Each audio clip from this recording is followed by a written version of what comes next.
الرحمن الرحیم۔ حضرت شیس علیہ السلام۔ شیس سریانی لفظ ہے، اس کے معنی عربی میں حسد اللہ یعنی عطیہ خدا کے ہیں۔ حضرت آدم جن کی عمر بار روایت الیعقوبی 930 سال اور بار روایت تبری 1000 سال تھی، اپنی عمر کے آخری حصے میں جناب شیس کو بحکم خدا اپنا وسیع اور جانشین بنا چکے اور تمام جن و انس پر انہیں حاکم بنا دیا اور زمین کی ملکیت اور حکومت ان کے سپرد کر دی۔ انہیں ہر قسم کے علوم سے بہرور کر کے خصوصی طور پر علم حکمت، علم ریاضی، علم طبیعت، علم اکسیر، علم تسخیر جن و شیاطین، علم حیت، علم کیمیا وغیرہ سے بھرپور کر دیا تھا۔ تبری میں ہے کہ حضرت آدم کی وفات کے وقت ان کی نسل 40,000 تک پہنچ چکی تھی۔ ان 40,000 میں جناب شیس سب سے زیادہ لائق فائق، عالم فاضل، عبادت گزار اور متقی تھے، لہذا حضرت آدم نے انہیں اپنا جانشین بنایا۔ ایک روایت میں ہے کہ حضرت آدم نے انتقال سے چند یوم قبل اپنی تمام اولاد کو جمع کر کے انہیں ہدایات کی اور خصوصی طور پر یہ کہا کہ شیس کو میں باحکم خدا خلیفہ بنایا جاتا ہوں، تم ان کی پوری پیروی کرنا اور ان کی کسی طرح مخالفت نہ کرنا اور قابیل کی اولاد سے میل جول پیدا نہ کرنا۔ پھر جناب شیس سے فرمایا کہ نور محمدی جو کہ تمہارے صلب میں ہے، اس کی پوری حفاظت کرنا اور میرے تابوت کی پوری محافظت کرنا۔ حضرت آدم سے یہ بھی فرما دیا کہ ان چیزوں کے متعلق نسل بعد نسل وصیت ضرور جاری رکھنا۔ مورخین کا بیان ہے کہ حضرت آدم جناب شیس کو بہت زیادہ چاہتے تھے اور انہوں نے وہ تمام تعلیم انہیں دے دی تھی جس کے وہ خود عالم تھے، لہذا جناب شیس نے درس و تدریس اور تعلیم و تفہیم کا سلسلہ شروع کر دیا اور لوگوں کو گوہر علم و حکمت سے مالا مال بنا دیا۔ یہی وجہ ہے کہ اہل توریت انہیں اولیاء اول یعنی معلم اول کہتے ہیں۔ روضۃ الصفا جلد اول صفحہ نمبر 15۔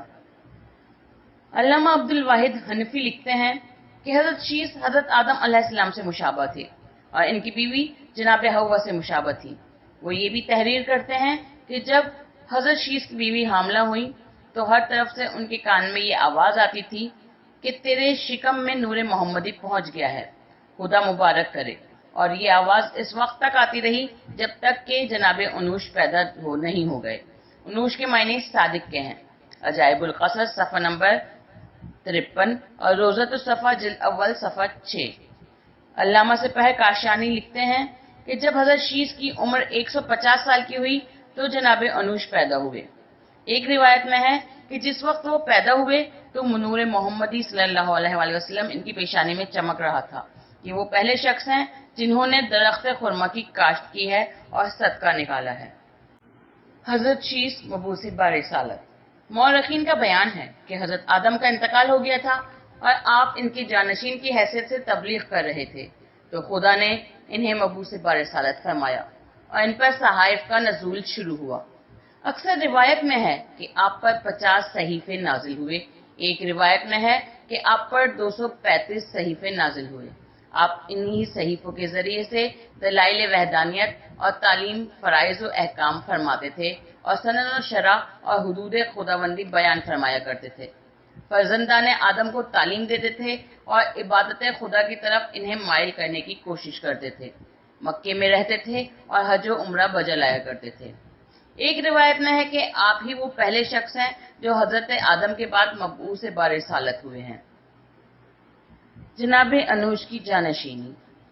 مورخ محمد بن خاون شاہ لکھتے ہیں کہ جب حضرت شیس کی وفات کا زمانہ قریب ہوا تو انہوں نے اپنے بیٹے انوش کو اپنا وصی مقرر کر کے جملہ امور بنی آدم ان کے دستے اقتدار میں دے دیا۔ علامہ عبدالواحد محمد المفتی حنفی عجائب القصص صفحہ نمبر 53 میں لکھتے ہیں کہ جب شیس کا زمانہ رحلت قریب آیا تو انہوں نے انوش سے وصیت کی اور حفاظت نور محمدی کا عہد و اقرار لیا۔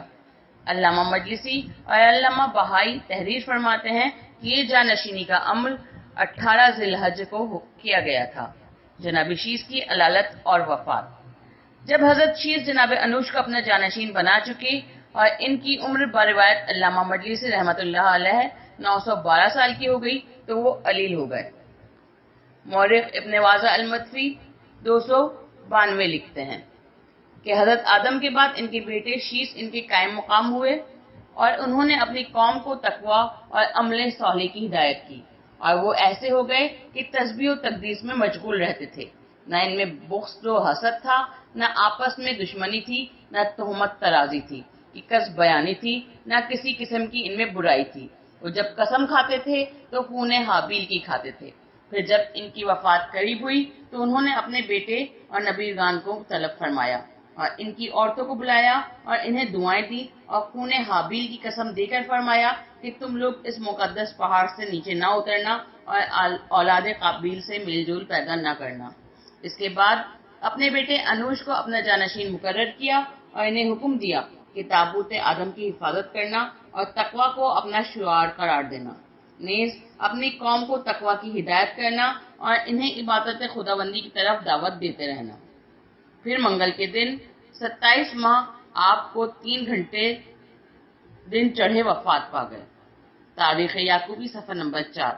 وفات کے وقت آپ کی عمر 912 سال تھی، جیسا کہ الیعقوبی اور تبری اور ناسخ التواریخ میں ہے۔ حضرت شیس کی وفات کے بعد جناب انوش نے غسل و کفن سے فراغت حاصل کی اور نماز پڑھ کر ان کی میت حضرت آدم کے پہلو میں دفن کر دی۔ جناب انوش وفات حضرت شیس کے بعد سے اپنے دادا حضرت آدم اور اپنے پدر بزرگوار حضرت شیس کی ہدایت کے مطابق تبلیغ دین میں مصروف تھے، یہاں تک کہ ان کی عمر باروایت ناسخ التواریخ 90 سال کی ہو گئی تو خداوند عالم نے انہیں اولادیں عطا کی، جن میں باروایت تبری قینان سب میں لائق فائق اور عالم تھے۔ جناب انوش نے قینان کو اپنا وسیع اور زمین کا خلیفہ بنا دیا۔ عجائب القصہ اس میں ہے کہ قینان کے معنی غالب کے ہیں، یہ عبرانی لفظ ہے۔ مورخ ابن واضح کا بیان ہے کہ جناب انوش حضرت شیس کی وفات کے بعد سے ادائے فرض میں مشغول و مصروف تھے کہ موت کا وقت قریب آ گیا۔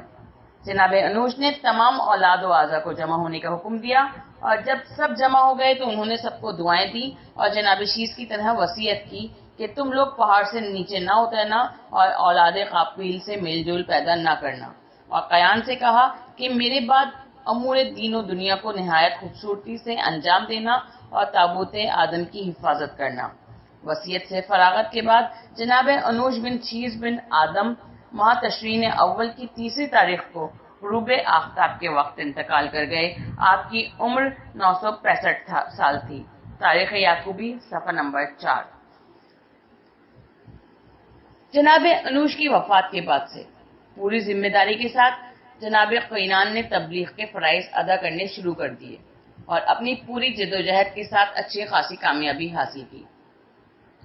قینان کے متعلق مورخین کا بیان ہے کہ یہ بے انتہا مقدس، متقی اور نہایت لطیف و کریم کردار کے تھے۔ انہوں نے تبلیغ میں اچھا خاصا کام کیا اور کام میں منہمک تھے کہ ان کی عمر باروایت ناسخ التواریخ 80 سال اور باروایت الیعقوبی 70 سال کی ہو گئی تھی۔ اس وقت خداوند عالم نے ان کو ایک فرزند عطا کیا۔ تبری کا بیان ہے کہ قینان کی اولاد بہت زیادہ تھی، لیکن ان سب میں مہلائل سب سے لائق تھے۔ لفظ مہلائل کے معنی ممدوح کے ہیں۔ تبری میں یہ بھی ہے کہ قینان نے اپنا جانشین مہلائل کو ان کی لیاقت و صلاحیت کی وجہ سے بنایا تھا۔ جناب قینان کی وفات۔ روزۃ الصفا میں ہے کہ قینان اپنے باپ کی وصیت کے مطابق جانشین ہونے کی حیثیت سے ریاست بنی آدم کو سنبھالے رہے اور وہ اس کوشش میں تھے کہ طریق مستقیم سے انحراف نہ ہونے پائے اور تبلیغی کام برابر جاری رہے، یہاں تک کہ آپ کی عمر باروایت ناسخ التواریخ 910 سال کی ہو گئی اور آپ کی وفات قریب آ پہنچی۔ جب آپ کو وفات کا یقین ہو گیا تو لوگوں کو جمع کر کے ان کو دعائیں اور خون حابیل کی قسم دے کر کہا کہ اس پہاڑ سے نیچے نہ اترنا اور اولاد قابیل سے میل جول پیدا نہ کرنا، اور اپنے فرزند مہلائل کو اپنا وسیع اور جانشین بنا کر انہیں جسد آدم کی حفاظت کا حکم دیا اور انتقال کر گئے۔ الیعقوبی۔ مورخ سپر کاشانی لکھتے ہیں کہ قینان نے شہر بابل کی بنیاد ڈالی اور بماہ فارسی تموز میں 910 سال اور باروایت ابن واضح 920 سال میں انتقال کیا۔ قینان کی وفات کے بعد جناب مہلائل تمام بنی آدم کو سمیٹے رہے اور آباء و اجداد کی وصیت کے مطابق صحیح فہم کرتے رہے کہ اولاد آدم معاہدہ اتحاد پر قائم رہے اور کوئی انتشار پیدا نہ ہونے پائے، لیکن مخلوق کی اتنی کثرت ہو چکی تھی کہ اسے اپنی نگاہوں کے سامنے رکھنا اور ان پر بہر طریق نگرانی کرنا دشوار ہو گیا تھا۔ اس لیے باروایت روضۃ الصفا بنی آدم کو اطراف عالم میں پھیلا دیا اور خود اولاد شیث سمیت تمام مقام بابل میں جاگزی ہو گئے اور شہر سوس کی بنیاد ڈال کر وہیں مستقل طور پر رہنے لگے۔ باروایت ناسخ التواریخ جب مہلائل کی عمر 60 سال کی ہو گئی تو ان کے ہاں ایک فرزند پیدا ہوا جس کا نام انہوں نے یرد رکھا، جس کے معنی باروایت عجائب القصص، ضابطے یعنی قاعدے اور قانون کے ہیں۔ مہلائل کا حسن و جمال اور اسٹیچو کی تعمیر بت پرستی کی ابتدا۔ ملا اخون محمد الجویری رقم تراز ہیں کہ حضرت آدم سے کینان تک سبھی دین اسلام کی تبلیغ کرتے چلے آئے، یہاں تک کہ کینان کے یہاں ایک فرزند پیدا ہوا جس کا نام مہلائل رکھا گیا۔ مہلائل کو خداوند عالم نے ایسا حسن و جمال عطا کیا تھا کہ ان کی مثال دنیا میں نہ تھی۔ ان کے حسن و جمال کا یہ عالم تھا کہ لوگ ان کے چہرے کو اچھی طرح دیکھ نہ سکتے تھے، اس لیے وہ ہر وقت اپنے چہرے پر نقاب ڈالے رکھتے تھے۔ مغرب سے مشرق تک ان کے حسن کا شہرہ تھا اور بے شمار حضرات مسلسل ان کو دیکھنے کے لیے آیا کرتے اور تحفہ تحائف لایا کرتے تھے، اور ہر آنے جانے والے پر ان کے جاہ و حشم اور قدرتی جلال کو دیکھ کر بہت روب پڑتا تھا اور وہ حیران رہ جاتا تھا۔ یہ سلسلہ عرصے تک جاری رہا، یہاں تک کہ مہلائل کا انتقال ہو گیا۔ ان کے انتقال کے بعد جو لوگ آتے تھے وہ بڑے مایوس ہو کر واپس جاتے تھے، اور جو نذرانہ لاتے تھے وہ واپس لے جاتے تھے۔ ایک دن شیطان نے اولاد مہلائل سے کہا کہ مہلائل تم لوگوں سے بہت زیادہ ناراض ہیں۔ انہوں نے پوچھا کہ ناراضگی کی کیا وجہ ہے؟ اس نے کہا کہ وہ کہتے تھے کہ میری اولاد میں کوئی ایسا نہیں جو ان لوگوں کو تسلی دے سکے جو میرے دیکھنے کو آتے ہیں اور مجھے نہ پا کر رنجیدہ واپس جاتے ہیں۔ ان لوگوں نے شیطان سے جو انسانی صورت میں تھا پوچھا کہ اب ہم اس کا کیا علاج کریں؟ شیطان نے کہا اس کا علاج تو بہت آسان ہے۔ انہوں نے پوچھا کہ کیا؟ اس نے کہا کہ تم ایک صورت مہلائل کی شکل کی بنا کر اپنے گھر میں رکھو اور اس پر نقاب ڈال دو تاکہ جب لوگ آئیں تو ان کی زیارت کر لیا کریں اور مطمئن ہو کر واپس جایا کریں۔ اس کے نتیجے میں یہ ہوگا کہ مہلائل تم سے خوش ہو جائیں گے۔ یہ سن کر فرزندان مہلائل خوش ہو گئے اور اس سے کہا کہ تم ہماری امداد کرو۔ اس نے کہا میں تیار کر دوں گا، تم بے فکر رہو۔ چنانچہ اس نے پتھر کا اسٹیچو بنا دیا اور اس کے چہرے پر نقاب ڈال دی۔ اس کے بعد جو لوگ آتے زیارت کرتے اور چلے جاتے تھے۔ یہ سلسلہ 1-2 قرن تک جاری رہا۔ ایک دن شیطان یہ اندازہ لگا کر کہ اب یہ لوگ اس سلسلے کی بنیاد سے بے خبر ہو گئے، موجودہ عہد کے بزرگوں سے ملا اور کہنے لگا کہ آپ لوگ اس کی پرستش کیوں نہیں کرتے؟ آپ کے آباء و اجداد ہمیشہ اسے پوجا کرتے تھے۔ ان لوگوں نے اس کے کہنے کو باور کر لیا اور اس کے پوجنے اور بت پرستی دنیا میں پھیل گئی۔ یرد کی بازنشینی اور مہلائل کی وفات۔ مورخ ابن واضح کا بیان ہے کہ جب مہلائل کی موت کا وقت قریب ہوا تو انہوں نے اپنے بیٹے یرد کو اپنا جانشین بنا دیا اور انہیں دستور اساسی کے مطابق یہ ہدایت کر دی کہ حضرت آدم کے تابوت کی حفاظت کرتے رہیں۔ اس کے بعد مہلائل ماہ نسیان کی 2 تاریخ اتوار کے دن 3 گھنٹے دن چڑھے 895 سال کی عمر میں انتقال کر گئے۔ تاریخ یعقوبی صفحہ نمبر 5۔ طبری میں ہے کہ مہلائل اپنے باپ کینان کے جانشین تھے اور انہوں نے 926 سال کی عمر میں انتقال کیا۔ ولادت حضرت ادریس علیہ السلام۔ مورخ سپر کاشانی تحریر فرماتے ہیں کہ جب جناب یرد کی عمر 162 سال کی ہوئی تو جناب ادریس پیدا ہوئے۔ مورخ ابو جعفر محمد بن جری الطبری لکھتے ہیں کہ یرید کے یہاں لڑکیاں بہت زیادہ پیدا ہوئیں اور ان میں ایک لڑکا بھی پیدا ہوا جس کا نام ادریس تھا۔ علامہ عبد الواحد حنفی لکھتے ہیں جب یرد کی عمر 162 سال کی ہوئی تو ان کے ہاں بزورہ نامی عورت سے ایک عظیم الشان اور رفیع البرہان فرزند پیدا ہوا جس کا اسم گرامی ادریس تھا۔ حضرت آدم کی وصیت کے مطابق تابع عہد یرد تمام ذمہ داران اپنے جانشینوں کو ہدایت کرتے چلے آئے کہ پہاڑ سے اتر کر اولاد قابیل سے میل ملاپ نہ کرنا اور جسد آدم کی حفاظت کرنا۔ جناب یرد حسب دستور اپنے آباء و اجداد کے ارشاد کے مطابق اسی پر عمل پیرا رہے۔ اور پوری کوشش کرتے رہے کہ کوئی بھی پہاڑ سے اتر کر وسعت ارضی میں اولاد قابل سے میل جول پیدا نہ کرنے پائے. لیکن جب ان کی عمر 500 سال کی ہوئی تو اولاد شیث نے عہد و معاہدہ سب توڑ دیا اور وہ پہاڑ سے اتر کر آبادی میں آ گئے اور انہوں نے قابل کی لڑکیوں سے گھل مل کر باپ دادا کے سارے فرمان بھلا دیے.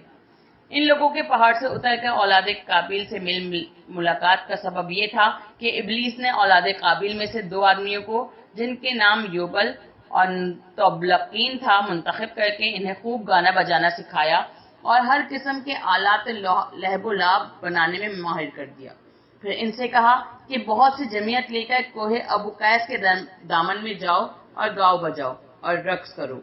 چنانچہ یہ لوگ بہت سے آدمیوں کو لے کر دامن کوہ میں پہنچے اور اپنا کام شروع کر دیا. جب اولاد شیث نے ان لوگوں کی آوازیں سنی تو آپس میں کہنے لگے کہ دیکھنا چاہیے کہ زمین پر کیا ہو رہا ہے اور یہ کس قسم کی آوازیں آ رہی ہیں. اس کے بعد 100 افراد نے فیصلہ کیا کہ زمین پر چل کر دیکھیں گے کہ سارا ہنگامہ کیسا ہے.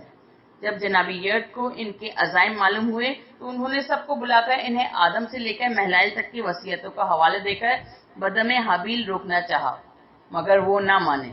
تو جناب ادریس کھڑے ہوئے اور کہنے لگے سنو، جو میرے باپ کا فرمان نہ مانے گا اور جد نامدار حضرت آدم والی اس وقت کی وصیت کو نظر انداز کر کے زمین پر اترے گا، ہم دوبارہ اسے پہاڑ پہ چڑھنے نہ دیں گے. مگر ان لوگوں نے ایک نہ سنی اور نہ اترنے سے انکار کیا. بلاخر وہ پہاڑ سے اتر کر قابل کی لڑکیوں کے ساتھ گھل مل گئے اور ہر قسم کی غلط کاری میں مبتلا ہو کر دین اور ایمان کو کھو بیٹھے. تاریخ یعقوبی صفحہ نمبر 5. ایک روایت میں ہے کہ بت پرستی کی ابتدا عہد ادریس میں شیطان کے ذریعے سے ہوئی. حضرت ادریس کی جانشینی اور جناب یرد کی وفات. مورخین کا بیان ہے کہ جب جناب یرد کی موت کا زمانہ قریب ہوا تو انہوں نے اپنی اولاد کو جمع کر کے ان کی خیر و برکت کی دعائیں کی اور جناب ادریس کو اپنا وصی بنایا اور خصوصیت کے ساتھ انہیں اولاد قابل سے میل ملاپ نہ رکھنے کی ہدایت کی اور کہا کہ ہمیشہ قبر جناب آدم کی حفاظت کرنا، اور اپنی اولادوں سے کہا جن کی تعداد اس وقت 40 تھی کہ اول تو تم اس پہاڑ سے نہ اترنا اور اگر اترنا ہی پڑے تو پہلے اولاد قابل سے میل ملاپ نہ پیدا کرنا اور تابوت آدم کو اپنے ہمراہ لیتے جانا. جناب یرد کے 40 لڑکے لڑکیاں تھیں اور سب میں چھوٹے جناب ادریس تھے. انہوں نے انہی کو اپنا جانشین بنا دیا. اس کے بعد ماہ آذار کے جمعے کے دن غروب شمس کے وقت 962 سال کی عمر میں انتقال فرما گئے. تاریخ یعقوبی صفحہ نمبر 6، ناسخ التواریخ جلد اول صفحہ نمبر 86، تاریخ تبری جلد اول صفحہ نمبر 31، کشف الغمہ جلد اول صفحہ نمبر 10. حضرت شیث کے بعد سے حضرت ادریس پیغمبر تک 1526 سال کی مدت کے اندر کوئی نبی مبعوث نہیں ہوا. جن لوگوں کا ان دونوں نبیوں کے درمیان ذکر کیا گیا ہے یہ وسیع تھے اور خصوصی طور پر اس لیے قابل احترام تھے کہ ان کے سلبوں میں حضرت محمد مصطفیٰ صلی اللہ علیہ وآلہ وسلم کا نور مقدس جلوہ فگن تھا. تاریخ تبری جلد اول صفحہ نمبر 32، قصص الانبیاء جویری صفحہ نمبر 30، طبق قاچار 1297. اللہم صلی علی محمد وعلی محمد واجل فرجہم اجمعین.